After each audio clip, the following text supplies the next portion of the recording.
ইন্দ্রবিতানের পক্ষ থেকে আপনাদের অনেক অনেক স্বাগত। আজ আমি নীরেন্দ্রনাথ চক্রবর্তীর অমল কান্তি কবিতাটি আবৃত্তি করে শোনাচ্ছি। অমল কান্তি আমার বন্ধু। স্কুলে আমরা একসঙ্গে পড়তাম। রোজ দেরি করে ক্লাসে আসতো, পড়া পারত না।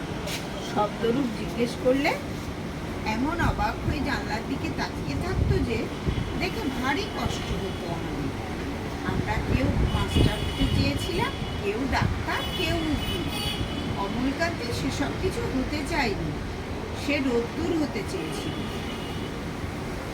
ক্ষান্ত বর্ষণ, কাক ডাকা বিকেলের সে লাজুক রোদ্দুর, জামার জাফুলের পাতায় যা নাকি অল্প একটু হাসির মতো লেগে থাকে।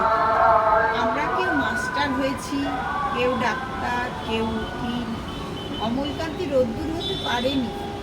সে এখন অন্ধকার একটা ছাপাখানায় কাজ করে। মাঝে মধ্যে আমার সঙ্গে দেখা করতে আসে, চা খায়, এটা ওটা গল্প করে। তারপর বলি উঠি তাহলে। আমি ওকে দরজা পর্যন্ত এগিয়ে দিয়ে আসি। আমাদের মধ্যে যে এখন মাস্টারি করে, অনায়াসে সে ডাক্তার হতে পারত। সে ডাক্তার হতে চেয়েছিল। উকিল হলে তার এমন কিছু ক্ষতি হতো না। অথচ সকলেরই ইচ্ছে পূরণ হলো, এক অমলকান্তি ছাড়া। অমলকান্তি রোদ্দুর হতে পারেনি। সেই অমলকান্তি রোদ্দুরের কথা ভাবতে ভাবতে ভাবতে সে একদিন রোদ্দুর হতে চেয়েছিল।